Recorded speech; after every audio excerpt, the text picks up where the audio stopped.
Hello दोस्तों, कैसे हैं आप सब। एक बार आपका फिर स्वागत है आपके अपने चैनल डिफेंस सीरीज़ में। दोस्तों, एक बहुत इंपॉर्टेंट खबर जर्मनी से आ रही है। दरअसल जर्मन सरकार ने अपनी इंडो पैसिफिक नीति का ऐलान कर दिया है। जर्मन सरकार ने इंडो पैसिफिक रणनीति की कैबिनेट से पुष्टि के बाद औपचारिक तौर पर इंडो पैसिफिक व्यवस्था को अपने समर्थन की घोषणा कर दी है। जर्मनी हिंद और प्रशांत महासागर के बीच के इलाके को इंडो पैसिफिक की संज्ञा देता है। पिछले हफ्ते ही इस घोषणा के साथ 40 पन्नों का एक प्रपत्र भी सामने आया, जिसमें जर्मन सरकार ने इंडो पैसिफिक क्षेत्र को अपनी प्राथमिकताओं और नीतियों पर भी प्रकाश डाला। जर्मन सरकार ने यह स्पष्ट कर दिया है कि फिलहाल इंडो पैसिफिक के समर्थक देशों में इस क्षेत्र की भौगोलिक सीमाओं को लेकर आम राय नहीं बनी है, लेकिन जर्मनी हिंद महासागर और प्रशांत महासागर के बीच के क्षेत्र को इंडो पैसिफिक की संज्ञा देता है। दरअसल इंडो पैसिफिक से यूरोपीय हित जुड़े हुए हैं। इस घोषणा के साथ ही जर्मनी इंडो पैसिफिक को अपनाने वाला यूरोप का दूसरा देश बन गया है।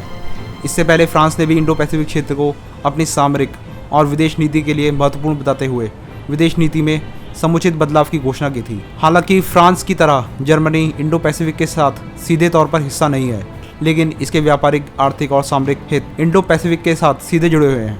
जर्मनी के इस निर्णय में चीन की झलक साफ दिखाई देती है। परोक्ष रूप से चीन की दक्षिण चीन सागर और अन्य क्षेत्रों में बढ़ती गतिविधि का भी जिक्र है, लेकिन बदलते वैश्विक परिदृश्य में यह कदम बहुत ज़रूरी भी है। दोस्तों, चीन को लेकर जर्मनी की चिंताएं आर्थिक और सामरिक दोनों स्तरों पर हैं।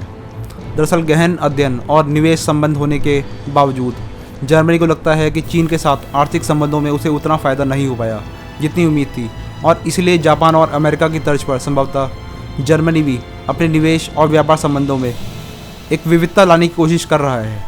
दोस्तों, जैसे जैसे एशिया महाद्वीप आर्थिक तरक्की कर रहा है, उस तरह से एशिया आर्थिक व्यवस्था का मोटर बन चुका है।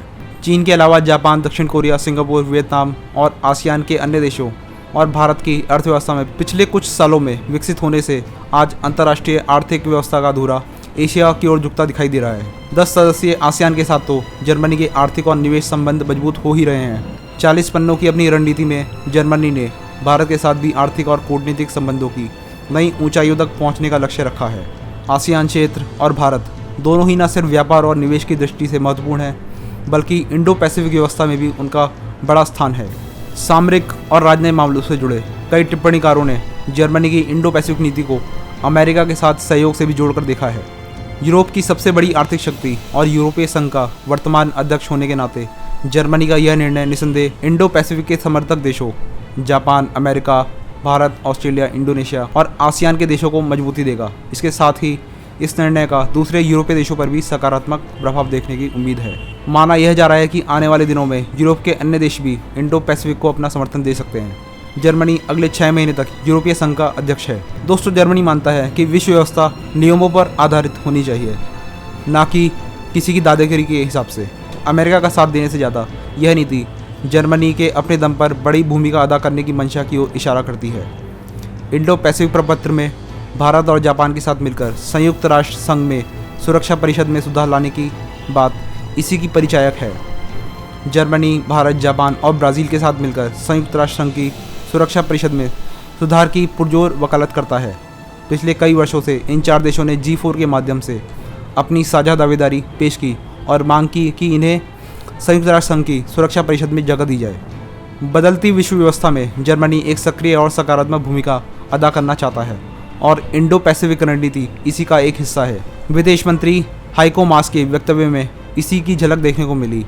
हाइको मास ने कहा कि इंडो पैसिफिक ही वह क्षेत्र है जहां से नियमपरक विश्व व्यवस्था के अगले चरण का निर्धारण होगा। जर्मनी इस व्यवस्था के सृजन में सक्रिय भागीदारी निभाकर यह सुनिश्चित करना चाहता है कि यह व्यवस्था न्याय और सहयोग पर आधारित हो और जिसकी लाठी उसकी भैंस की तर्ज पर दुनिया ना चले। जर्मनी के इस निर्णय को इंडो पैसिफिक क्षेत्र के देशों में हाथों हाथ लिया जा रहा है। आसियान के अलावा भारत और जापान के लिए भी यह अच्छी खबर है। उम्मीद की जा रही है कि इससे ट्रांस अटलांटिक संबंधों में आई दूरियां भी कम होंगी, लेकिन यह सब इस बात पर निर्भर करेगा कि जर्मनी का इंडो पैसिफिक नीति के क्रियान्वयन में पहला कदम क्या होता है। दोस्तों, मैं आशा करता हूँ कि आपको ये वीडियो बहुत पसंद आया होगा। Please like, subscribe and share. जय हिंद, जय भारत।